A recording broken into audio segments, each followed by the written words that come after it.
we're going to have a little chat here today about some of the changes amongst the DEFCON groups and some ideas about hackspaces, inter-hackspace communication, and extra hackspace communication. On our panel, we have Nick Farr, Dave Marcus, Anch, and Anarchy Angel. And I can let them go through and... Come on, shots. Yeah, shot. Come on. 5-hour energy shots, come on. Wake up, people, let's go. I know most of you are still in here because you fell asleep in the EFF's talk. So if you're just waking up, we're going to talk first about the DEFCON groups point items. I just became the DEFCON groups coordinator about a month ago. We have some very interesting changes coming along. Yeah, right. Black needs a beer. Who's got a beer? Yes, who has a beer? Anybody have a cold beer? No? Bring Black a beer. Bring it here, I'll take it. Excuse my voice, I've been yelling at humans all day. So with DEFCON groups, we've had some interesting things. Domestically, everything's pretty solid. You know, we have a pretty good infrastructure. I'm good. Yeah, we have some, you know, domestically, we have a pretty solid infrastructure. People kind of get it. Better treasure. They understand what DEFCON groups are. Internationally, we've had some issues. Just to get a few things out of the way, you cannot be DEFCON of a country. So no DEFCON of India. You can't copy the defcon.org website and then start your own up and start charging admission. I mean, it's kind of crazy that I have to be saying these things, but it's true. I'm talking to pretty much all DEFCON groups in India. On that note, it's a privilege to be a DEFCON group, and, you know, treat it respectfully. So with that, I'm going to go through and let everybody tell you a little bit about themselves. Nick? Thank you, Blakdayz. I'm Nick Farr. Most people know me for my work with hackerspaces back in 2007. Back to DEFCON, way back then, we organized a trip bringing people from DEFCON to the CCC camp in Germany, where we showed people like Brie Pettis and Elliot and David Holton, a lot of people who went back to the United States and started hackerspaces based on the German model that was going on over there. And since 2007, there's been an explosion of hackerspaces in the United States, and now... You fucked up every single one of them. And Dave has his own opinions on that. And so that's why I'm happy to sort of present just a very brief overview of what's been going on since and discussing a lot of the things that have been happening since 2007. Dave? Sir. I'm Dave Marcus. I'm known mainly for being Dave Marcus. Doesn't really require a whole lot of other explanation. My day job is being the Director of Advanced Research and Threat Intelligence for McAfee. But with Nick, I helped start a hackerspace in Maryland called Unallocated Space, so I'm happy to share my horrendous, horrible experiences of doing that and working at a disgustingly close relationship with Nick, who is a really tedious human being to work with. So there you go. I'm Mike Guthrie, also known as Anch. I'm the coordinator for DC 503 in Portland, Oregon. I'm also a member of the Hackerspace Brain Silo in Portland, Oregon. And I'm calling bullshit. Why not? Oh, on yourself.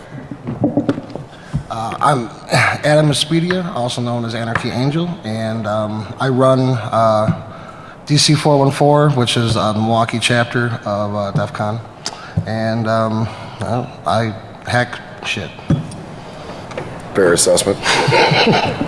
So Nick has a little presentation about just in general hackspaces. And Have fun.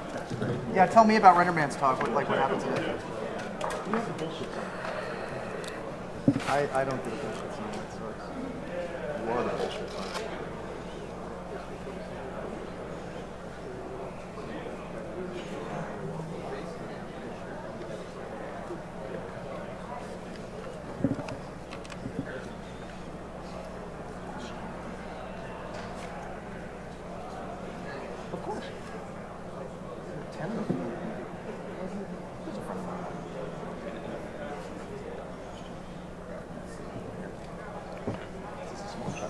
Dude, we should be getting like stock options in this shit. Look. Why is people just asleep? Yeah. Yeah, the people who didn't leave are probably the ones who passed out. Just make sure this actually comes back on. Put the open bottle of water someplace else. Probably drink it and not drink it. Yeah. Can I get one of those?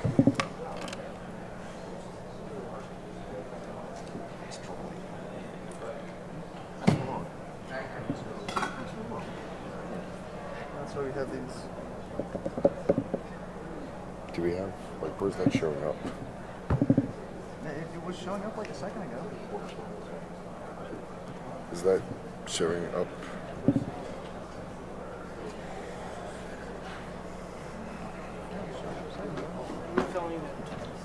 Displaying 101 here. Yeah. Watch the back. It was up.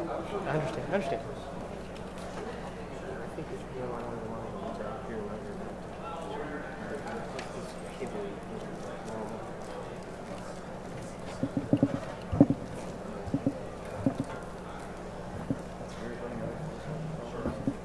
What's up, man?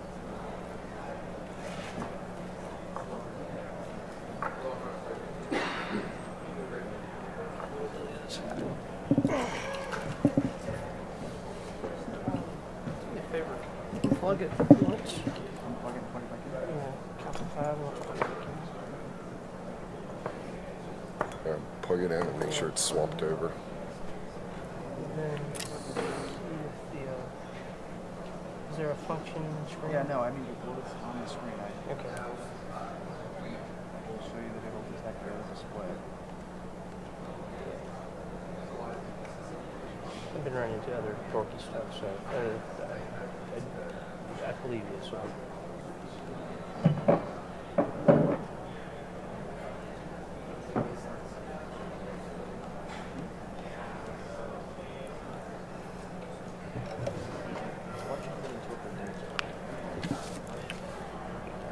No? The fancy squirrel? No?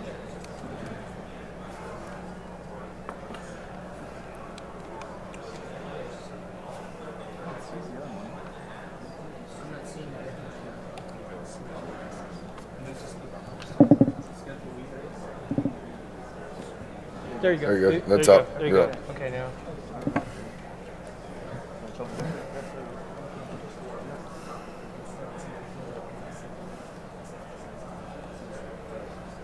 My problem is I lowered the lid. Oh, this is Ubuntu. It does that. Yeah, don't worry. Okay, there you go. Okay. Different. We have to have technical support to start our presentation on Hackspaces. Hey, I did. They didn't do All shit. right, we about ready? You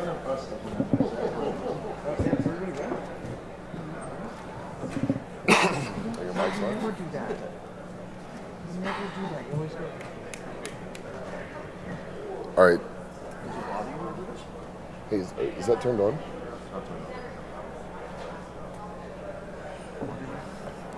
All right, guys, what's up? My name's Blakdayz. I'm the DEFCON Group's coordinator for DEFCON.org. We're going to have a little chat here today about some of the changes amongst the DEFCON groups and some ideas about hackspaces, inter-hackspace communication, and extra hackspace communication. On our panel, we have Nick Farr, Dave Marcus, and Anarchy Angel. And I can let them go through and... Come on, shots. Yeah, shot. Come on. 5-hour energy shots. Come on. Wake up, people. Let's go. I know most of you are still in here because you fell asleep in the EFF's talk. So if you're just waking up, and with that, Yeah, I think alluding to what Dave was talking about, I've been involved in 2 hackerspaces that took a little while to get going, and one of which is currently in a struggling phase. And so I wanted to instead sort of focus on the negative. I wanted to focus on the positive and look at what an ideal hackerspace looks like. But before that, if I may be allowed to do so, I'd like to plug my Kickstarter. Some of you might remember a couple of DEFCONs ago, I ate a 20-patty In-N-Out burger as a fundraiser for the Hacker Foundation. And now that I have a Kickstarter that's in process, I said I will repeat what I did several DEFCONs ago if Sierra Zulu makes its $50,000 funding goal by 10 p.m. tonight. That's the URL. So if it gets funded by 10 p.m. tonight, I will eat a 20-patty burger at the Ninja Networks party, which will probably get blogged and tweeted, and you can see it or join in there. And for every additional K above 50 that gets funded, I'll eat 1 additional patty. A stack of 20 patties? A stack of 20 patties. Yeah, you could say that, yeah. You'll eat a Nick Farr's worth of patties. There you go. That's disgusting. I know. Just like you, Mr. Dave. That's disgusting. But getting back to the point, I wanted to, again, focus on the positive. What does an ideal hackerspace look like? But to start off with, a lot of people get hung up on what the definition of a hackerspace is, and I have a very, very simple definition. It is simply a physical space where hackers gather to hack things together. Not that complicated. Hackerspaces go by many, many other different names, but whatever you decide to call it, if it fits that definition, I'd call it a hackerspace. Ideally, the first thing that should come to your mind when you think about a hackerspace is a really awesome group of people who are dedicated to hacking and making things and bringing in more people to help them hack and make things. A lot of building that community is focusing primarily on teaching, learning, and hacking. There should be a constant intellectual stimulation going on inside of a hackerspace that's fun. Hacking in large part is about play and about discovery. And as a process of that, hackerspaces should always be coming up with new and cool projects. It doesn't matter if it's something that gets boing right away, but if it's something that's cool to you and your community and it's new and it's something that hasn't been seen before and it could or does inspire the larger hacker community in some way, that's the kind of thing, those 3 things together, people, teaching, learning, and hacking, and coming up with cool projects are what I believe an ideal hackerspace is all about. Hackerspaces are nothing new. How many people here have been involved actively in a hackerspace? Okay, and then keep your hands up. How many people have attended a hackerspace at least once? Keep your hands up. Okay, now everybody lower your hands. How many people have never been in, driven past, or have access to a hackerspace? Okay, so a minority of the crowd. Most people, those answers get better and better every single DEF CON. But there are hundreds of hackerspaces just in the United States. There's almost 1,000 throughout the entire world right now. And I wanted to go over some of the traps that I think a lot of hackerspaces fall into. Hackerspaces that are really successful, that are great at building a community, teaching, learning, and hacking, and coming up with cool projects you all know about. They're out there, they're constantly in the blogosphere, a lot of them make mainstream media. And what I really wanted to look at were the 6 sort of common traps that I think a lot of people who get involved in the community and get out there and start a hackerspace tend to fall into. The first trap, and I'm talking a lot of personal experience here, what happened in my most recent hackerspace, an allocated space in Severn, Maryland, is the thought that, we don't do that here. I don't believe in that at all. Real hackers can hack on anything. It doesn't really matter what it is. And ideally, your hackerspace will be looking at things that are beyond your comfort zone. If you're mostly IT people, you'll get into hardware. If you're mostly hardware people, you'll get into the more of the InfoSec and the coding, things like that, because it's outside your comfort zone. It's something that you want to find out more about. Second really big common trap is the hackerspace. You have all the tools, you have all the equipment, but it kind of just becomes someplace that you hang out at after work, party, drink, play games, this sort of a thing, yada, yada, yada. That's all cool. That's a great socializing, and having a social space where people feel welcome to come into is an awesome thing, but it should be secondary to the things that you should be hacking on and working on actively in a hackerspace. Third trap that a lot of hackerspaces fall into, some people call this the founder's curse, is the leader with a vision trap. You have one really strong personality, and everything that happens in the hackerspace sort of lives and dies by the opinions and the whims and what other people perceive that personality to like or dislike at any one given time. Get rid of that. That's a really harmful trap in any kind of an organization that you're in.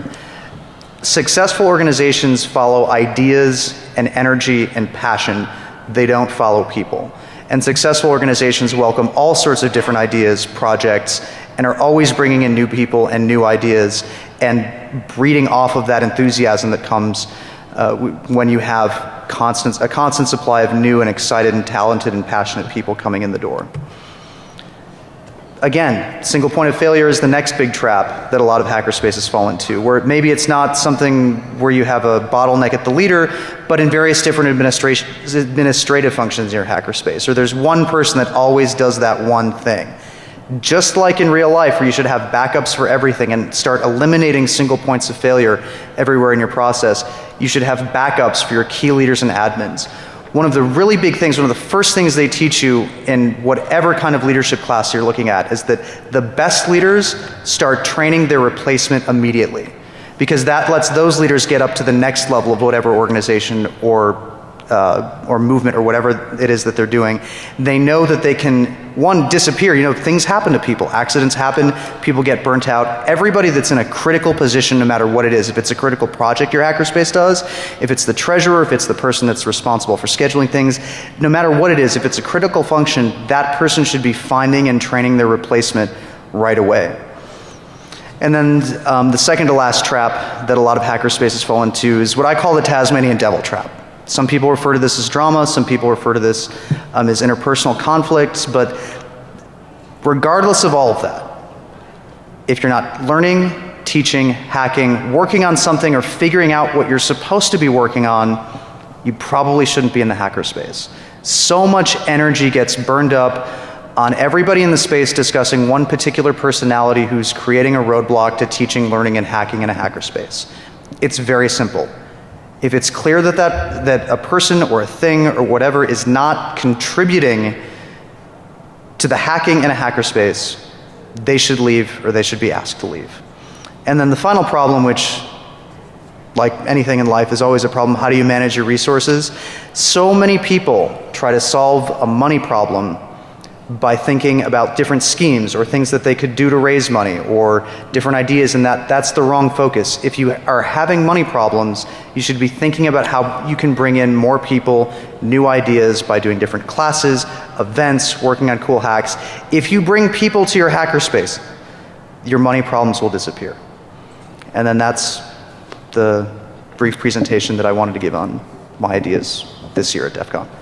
Awesome, awesome. So, I just want to kind of get some opinions first from our panel members here, and then I'm going to ask for some questions from the audience if you have them.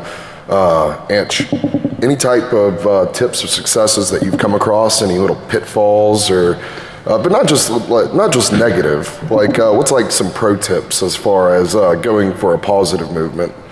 Well, hackers are inherently lazy. I'm really trying to build the DC 503 group, and we have some momentum, and then we have some non-momentum, and so you kind of have to get people motivated to want to do stuff. And some of that is projects, and some of that is just being somebody that's an active personality, and some of it is me, and some of it is not. You know, I get busy, and I have a full-time job. My boss is sitting in the audience right now looking at me, you know, giving me the evil eye, you should be working. But I have a full-time job, and yeah, we get busy, and we don't schedule meetings, or I miss a meeting, and the next meeting I show up to, people aren't there, or, you know, it just kind of happens.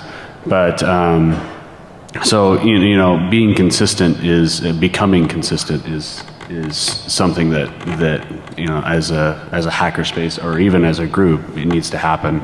I mean, if the space that I'm in is actually pretty cool. They meet every Thursday. I mean, they have open house every Thursday. We have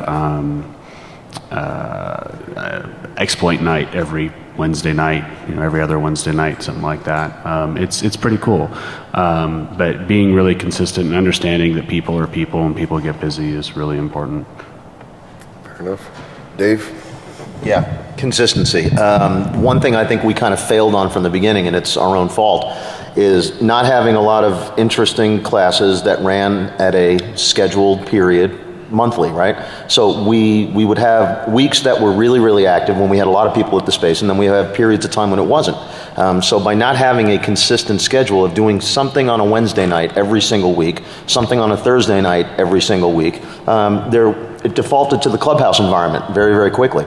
So really having an idea of 6 or 7 events to run monthly is really, really helpful.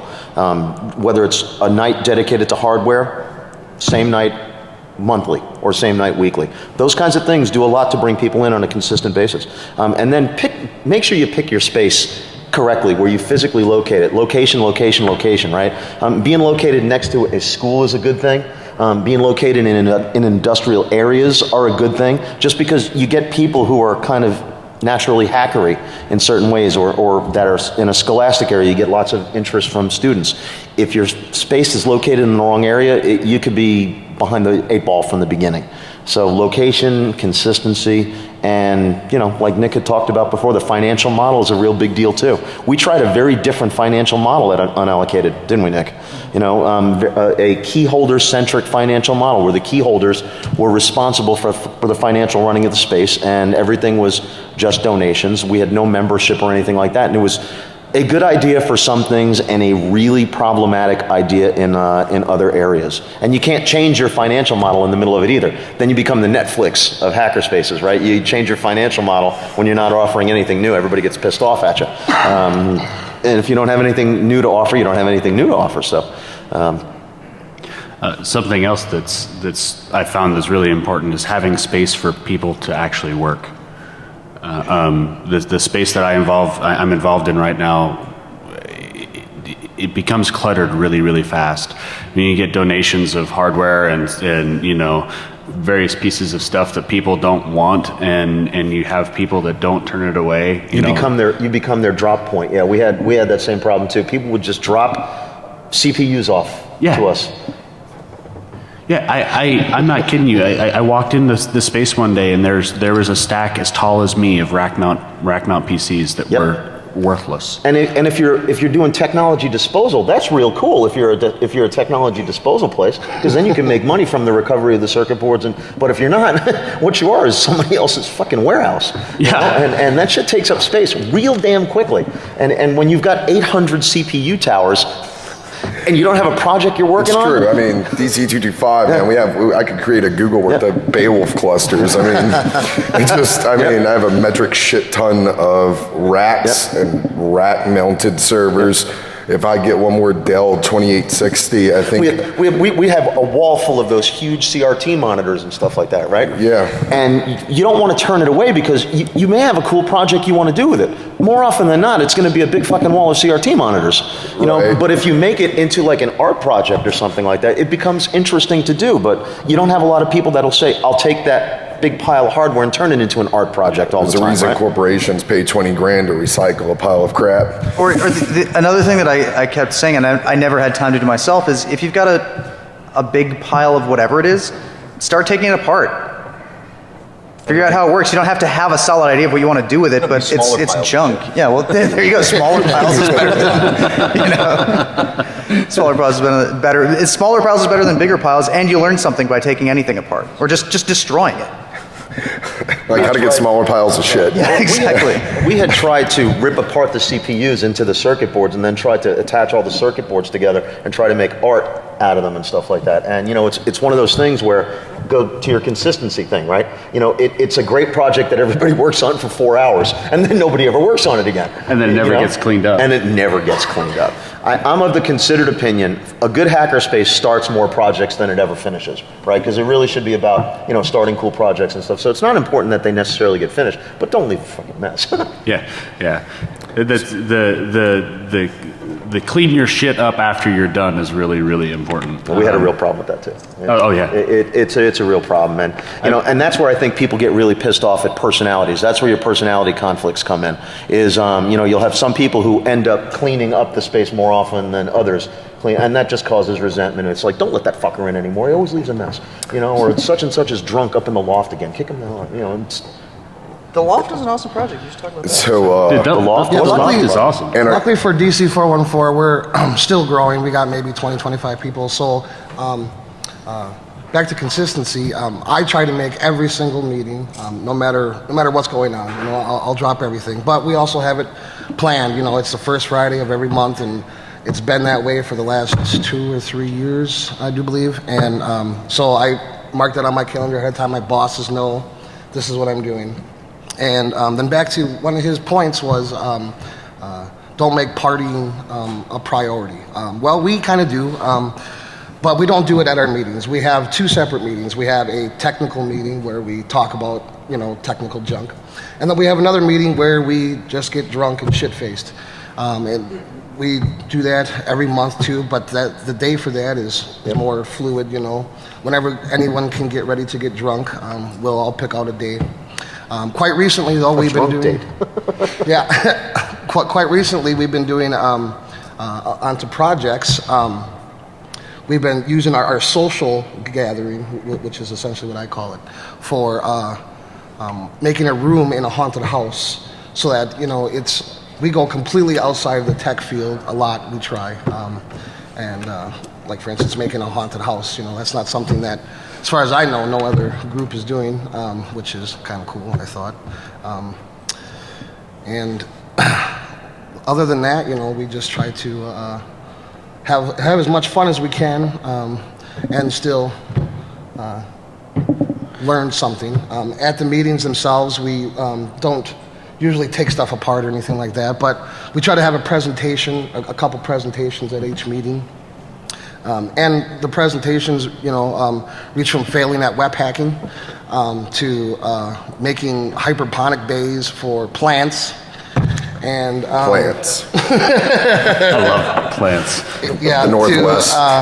To lock picking, to modifying laptops, and just all over the spectrum. We try to keep it all over the place because we have a couple of guys that are techies, we have a couple of guys that are hardware freaks, and then we have a couple of guys that don't know anything about everything but know a little bit about everything. So we try to keep the spectrum super open. And so far, that's been successful to us. That's probably the key to our success. And that's one thing we didn't do enough of early on, is we really focused on trying to build out technical stuff, right? Technical, hacking, without really realizing that, you can run a carpentry class as a hacking class, Exactly, or you can have your laser cutter class, or you can have your whatever. It doesn't really matter what it is. It brings people in who share information and talk about things in a creative way, and it's all hacking when you get right down to it. Yep. But I as a founder, I just never considered that early on. It never occurred to me to teach, carpentry at a hackerspace, right? And things like that. I think they all have their place. And fuck, you want to teach something, get up and teach a class. Well, plus, it's great for us because then we get to learn something that we knew absolutely nothing about. I had no idea, how to lockpick until we had a lockpick guy come in and just schooled us all. And I had no idea how to make a hydroponic bay until somebody came in and showed me how to do it. And it's great. I get to teach people, and I get to learn a whole bunch, which is awesome. You couldn't ask for anything better than that, really. You brought up a really good point earlier too. You slot time for fun. Yeah, definitely. Having fun is a super large importance about what we do. I mean, I do this. Work is not work for me. Work is fun. And hacking is fun, and so you need to make time for fun. I call bullshit on your job comment because your boss is in the audience. I call bullshit on your job comment because your boss is in the audience. You guys need a set of these. I mean, yeah. when he starts speaking, you guys can just These are awesome. leave it up. Great, right? These are up here when we got here. They're really awesome. Yeah. We took the party thing, I think, a little bit too much of the limit when we first started on Unallocated, because I think don't you have a ban like liquor or? There was a period of time I thought we were going to die. Just gotta say, I gotta say on the ban on liquor. Dude. We were going through bottles of Jägermeister per night for a week at a time. I thought there was a period of time we were going to die. And it set the wrong tone for the space after a while. It turned a lot of people off, rightfully so. You know, we're a bunch of drunken idiots. Well, for the first month and a half of the space, that set the tone of the space. Yeah, see, I don't know. See, at DC55, we make it a point to get drunk weekly with one another. Yeah, it was hourly for us. Yeah, you know, we try to keep the whiskey out of the picture just because, well, I mean, we like the stuff that we have working to still work after. Our nickname, our tagline was "We're a drinking space with a hacking problem," and it was well deserved because it was out of control. And again, I think it set the wrong tone for the space, and it was hard to recover from that. I have to say, your flame vortexes were fucking cool, though. Yeah, we are the home of the fire tornado. Of course, everybody can see that picture on my iPhone up here, but that's what we're known for at Unallocated is fire tornadoes. We've gotten 30, 40, 50-foot fire tornadoes. What? Yeah, oh, sorry. It's a giant flaming tornado. Fire tornado did. Anyway, that's what it is. I'll show you the video of it later if you want to see it. Every time we did a party toward the end, we would set up the fire tornadoes, and they were absolutely amazing. One of the points that I personally came across as being an issue is too stringent of behaviors being put on the people. Now, there are some liability issues that you do have to look out for as far as like property damage if you lease a space or something like that. But too many restrictions kind of sets the tone of the group into a negative manner. Everybody has their own, you know, regulations internally that are necessary for the group to continue having fun without, you know, catching a building on fire or catching someone else on fire. I found that laser pointers are killers to DC groups. Yeah, I wonder how the 90-watt laser works across the room. I've heard this before. Yep. And can you give a tattoo with one? That's another one. So, but not going too far. Are you speaking from personal experience? Yes, yes, very much so. You can imagine the people I run with, they all have lasers, and let's just say, yes, you can give an awesome tattoo with a laser. Anyway. Yep.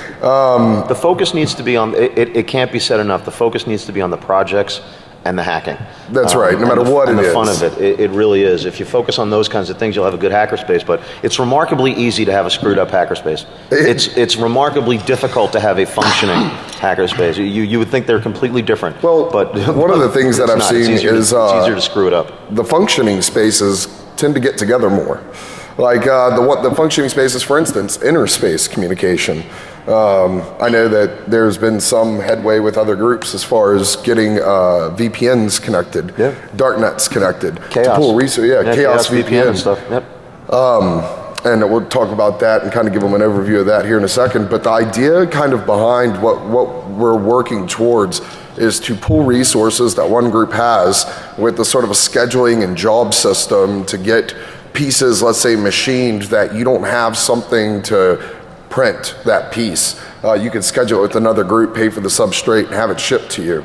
If you take a look at the Red Bull creation that 23B just did, you know, there were labs sending all sorts of cool ass pieces, and you know, they put in I think a Null Space Lab sent a bunch of stepper motors via airmail, and just in the middle of it, you saw sort of this project come together in a 72-hour space, and other groups were the ones who supplied a lot of the parts. I wouldn't say the predominance, but I mean there was a whole lot of intergroup you know, communication and intergroup sharing of resources that came together and really benefited the groups more so than they were individually. And that's kind of what we're trying to do, is get groups provisioned who are active and functioning. So with that, I'll let you explain sort of what the Chaos VPN is, Dave. Oh, me. Yes, the Chaos VPN is kind of what it sounds like. It's a VPN run out of Germany, right, Nick? The admins are out of Germany. Sorry? Hamburg, out of Hamburg, Germany, and it's a simple setup depending upon the box or the router that you're running, and it essentially connects you to hackerspaces worldwide, and even other hackers individually worldwide. Setups are relatively easy. You can share whatever resources on the Chaos VPN that you want. At Unallocated, we had shared our Minecraft server, our wiki, and we were even looking at sharing out our VM farm, actually, to be used for remote pen testing and stuff like that. And there's a whole list of the Chaos VPN wiki that says this is which hackerspace is connected, and these are the resources that they actually share out. So if you're looking to do Jabber, or you're looking to do open Quake tournaments or something like that, you can hop onto the Chaos VPN and do it, or you can get on the communal bulletin board or the communal wiki and say, I have these resources, I'm willing to share, you have these resources, you're willing to share. And it's one of the underused technologies I think there are. I think there's something to be said for, hackers interconnected and hackerspaces interconnected. Yeah, that's a pretty big, like a pretty big focal point going forward, at least from my perspective, being a coordinator, is getting resources for people to share. So just kind of look in the next coming months for your DEFCON groups. There's going to be a darknet that's going to come up, sort of an unofficial intergroup darknet that's actually been in the work between a few spaces in the South. I'm based out of Baton Rouge, Louisiana, and we happen to have a whole bunch of hardware that was given to us, and so we've been kind of setting it up. We have a VM farm. We have an elastic computing environment, so other people could spin up things. But the idea is just behind it all, connecting. And I don't know, I think Anarchy Angel and the groups in the Northwest, I don't know how well, but I know regionally the DEFCON groups do communicate together quite a bit. Yeah, we really don't communicate with a whole lot of other groups. We subscribe to their mailing lists and whatnot, but I don't know, I guess we're small fries to most of them. At least the Chicago one, they are not, which is really the only one in our area. I've talked to many people that want to start one, but like he said, hackers are generally lazy. And when I say, we'll start a hacker group, they're like, oh, fuck that.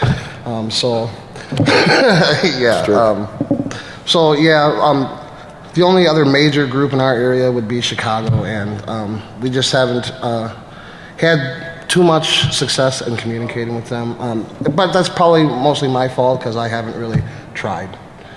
Fair enough. But the idea is to get a forum in an area where those groups can easily communicate with one another. Also, DEFCON forums is a great place to find other people in your area. There's a whole section for it. Yep. But just to provide those resources is kind of where we're headed, because it is an isolated sort of cell arrangement where people don't step out. They don't drive 2 hours to go meet people, but they also don't use technology for, telepresence to help kind of get people together. And a little bit more of that going forward. An easy to use resource is kind of what we want to offer. And with that, I think, you have anything else to add, Nick? Should take questions. Yeah, that's what I was about to say. With that, if anybody wants to walk up, there's a microphone right here. We got, 20 minutes? Step up, ask any questions. One guy. I like this guy. How's it going, guys? This is really cool because I'm from laboratoryb.org. We're out of Burlington, Vermont. A bunch of guys running the DEFCON here. Out there. We've had our space for about a year. We had a false start 2 years ago, found another space. What's your experience been with your relationship with the greater community? We've recently been featured in the local newspaper along with a number of maker spaces and fab labs and things popping up all over.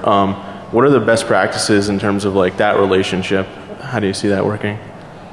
That's going to be dependent on a lot of your members, right? For instance, if we've done real good with Reddit groups and things like that because we've had people at the space who are Redditors, so they've talked it up on Reddit a lot, and we've gotten a lot of publicity through that. We've done pretty good at one or two local universities. They've come in for lockpicking night, they posted on the boards about it and stuff like that. But that comes down to, I think, sometimes to your local members and what they do, and then them leveraging their own communities. If you got a lot of young students, you'll get mad activity from their student body and stuff. And great things like lock picking night is, who doesn't want to learn how to pick a lock, right? I mean, everybody will come in for that, especially if they're, kids in school. So the more networking you can do, the better, Nick, you've had more experience than that. I mean, again, it depends on the area, but the three big things that I think always work really well. One, and just in order of simplicity, one, just writing press releases. There's a lot of lazy media out there that is looking for somebody to write articles for them. So write the article that you want to appear and just send it out to as many news organizations as you can. This works better in smaller areas where there are more small town newspapers or small town radio stations and things like that, not so much in big cities. The second thing is get excited about other hackerspaces projects. Post comments on their blog, their Facebook group, tweet at them. If you see other hackerspaces doing cool things, reach out to them so that when you have something cool about it, you can go to them and say, hey, this project looks a lot like yours, or we were excited about your project, can you be excited about ours? I mean, and those sorts of things will just happen automatically. And of course, the third thing is reaching out to people at cons. That's simple enough. You're just walking through the hallway, you're going to hear a conversation of somebody who's hacking on something that you're hacking on. Feel free to butt into that conversation and say, oh, hey, I was doing this, or I was hacking this, or I solved this problem, or I have this problem that I'm running into. Do you have a possible solution for it? Basically those three big things. And in addition to press releases for number one, making friends with journalists anytime that there's, and like writing letters to the editor if they're talking about, ooh, bad, evil hackers doing bad, evil hackerish things, reach out to them and write them like, no, we're good, we're real hackers. And this is what real hacking is. That what you're writing about is not what hacking is about. That's a criminal element. And in any human activity, there's going to be a criminal or illicit element to it. Jumping on that, consistency too in the media stuff is a real big deal, right? If you're going to establish a blog or a Twitter presence, it really does come down to consistency. One of the best people at it I know of is Grex down at Nova. All right, he consistently blogs about local hacker events that are happening down in the Nova area, Northern Virginia. And he blogs multiple times per week. He tweets multiple times per day in some instances. So there's a lot of mind share about Nova hackers because he's always putting information out there and sharing information. He also gives shout outs to other hackerspaces and everything else. He's probably one of the better examples I've seen of someone who really knows how to talk about it and chat it up correctly and do it in a very genuine way. And he's really consistent about it. Also, having a spot for other groups in your area to meet in your space is a really, really good way to get the word out about your space. If you can get the 2600 group to meet in your space, or your lugs, or your lugs, in your area or something like huge. That, bring them in. Because they're going to see that you've got a cool space, and you're going to get people working on other projects outside of those meetings in your space as well. So community outreach, dude. Nothing gets the newspaper better than people that you thought were bad doing something good in the community. And that little dynamic, I don't know, is newsworthy to a lot of even the tech writers for your local paper. They'll want to get in on that. I mean, I don't know. Sometimes it's even non-technical. Do a food drive. Go feed the hungry. I mean, go hack your community. I mean, if you really want them to get, your attention, that's make them your project. It's all on the table. So, yep. Great. Thanks, guys. Thanks, man. Thanks, man. So what can you do about a neutral, negative, or defunct hack space? I mean, especially when they're claiming that they are the official hack space of the area. Start a new one. There's no such thing.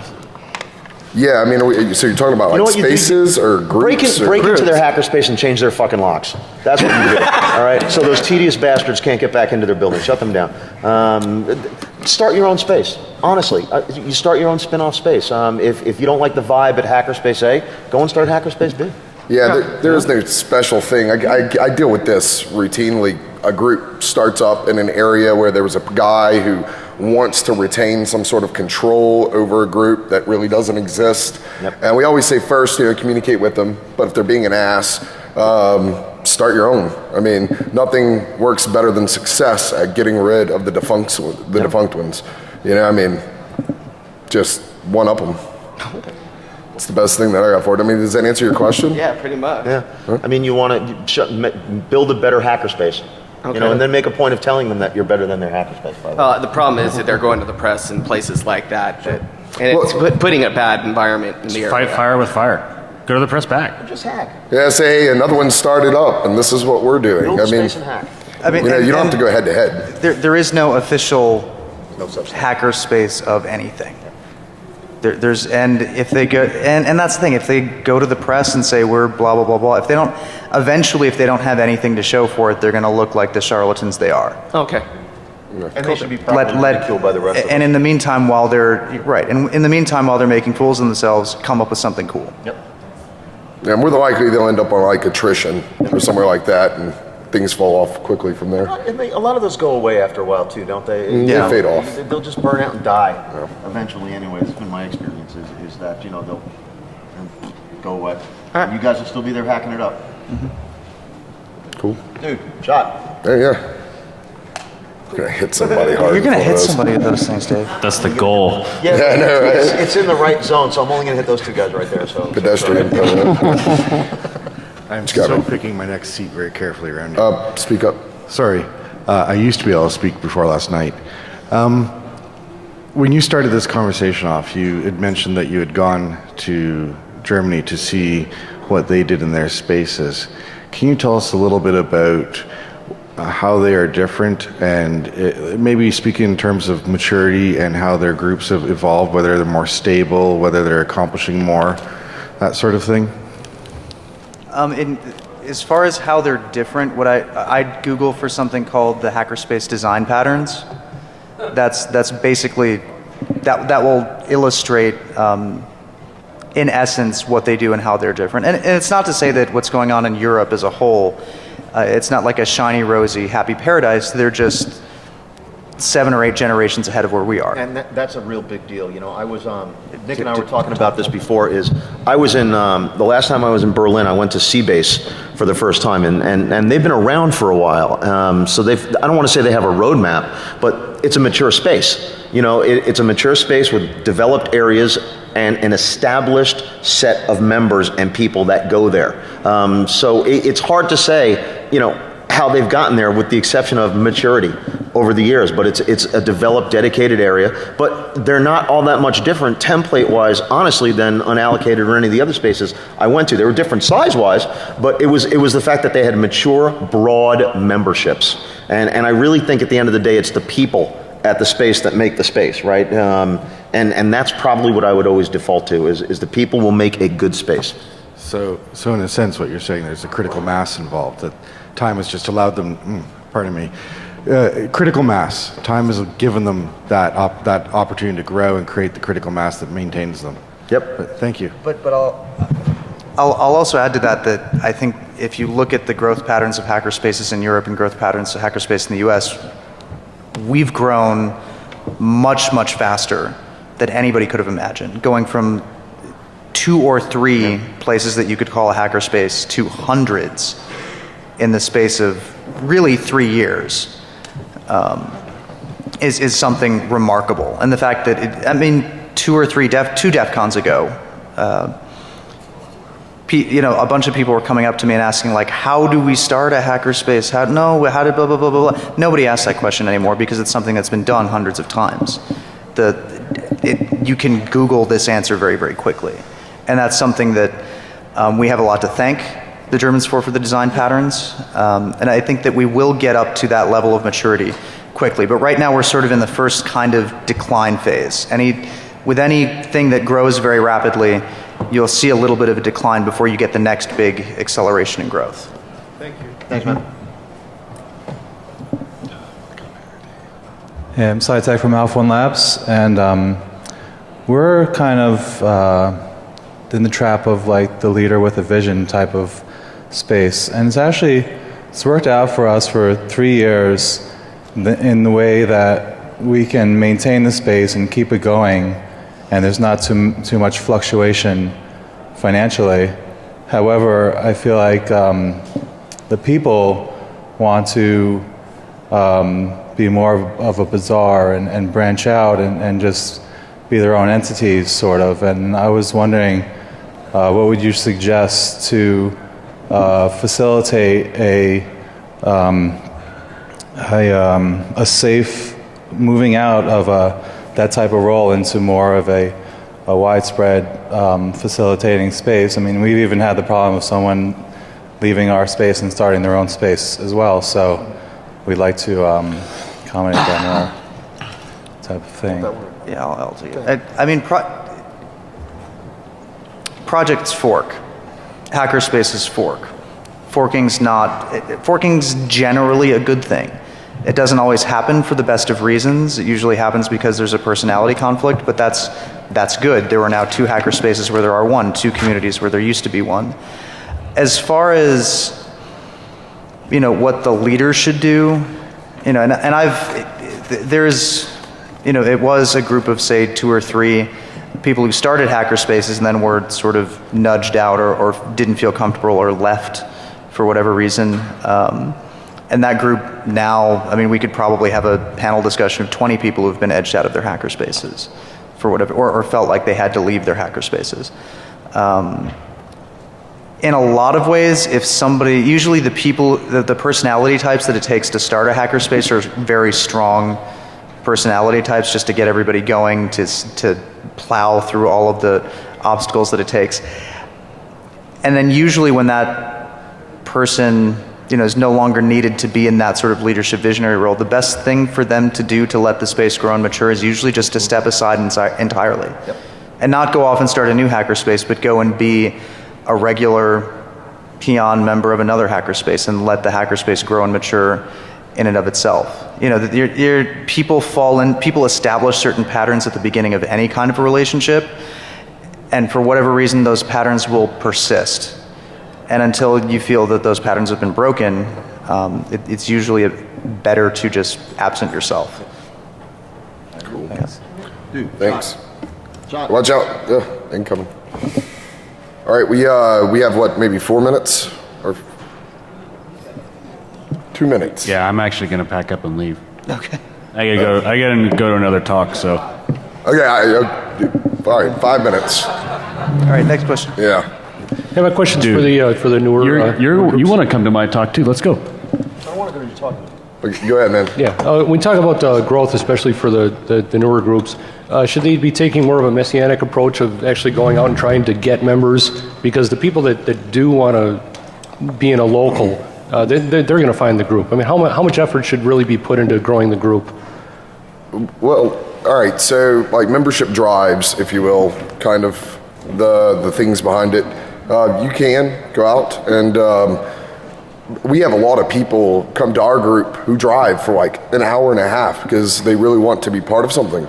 But if you're in that lull phase, getting drives, just by putting your group out there, mentioning where you're at, making it good public awareness as to, hey, we're going to be on Tuesday at this place once a month or every week, and make it something that isn't, that's openly accessible, whether it be like our group plays trivia every Tuesday at a local bar.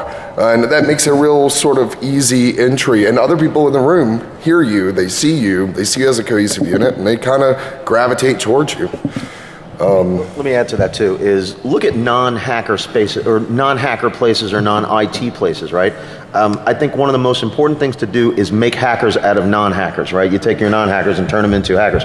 To do that, you have to go to the places that the non-hackers are, right? So if you're looking to expand the base, it's a good thing to reach out to some of those areas where you wouldn't necessarily find hackers necessarily, but looking into those other communities. Schools are great places. Engineering universities are great places. Things like that. Reaching out to those kinds of pockets of people are good ways to bring in new blood because they think differently than we do, and I think we become better hackers by bringing in broader sets of talented people. I could add to that by saying what's worked for us a lot is word of mouth. Word of mouth has been great for us. We've gotten probably 50% of our membership that way. The other 50% usually find us on defcon.org, so that's an awesome resource. We've got 1 minute. Oh, and 1 minute, okay. Yeah, that's been awesome for us, and we hand out flyers, and we also have a area that all the groups in Milwaukee use, and for that has been great for us. As you know. I hate to cut you short, but I'm giving the signal that it's time. We do have a Q&A session directly across the hall in the Q&A room. If you had any questions you wanted to keep ask. But sorry, I wanted to thank you all for coming out. I hope to see you all soon around the conference. Just come by, say hi. Have a great day.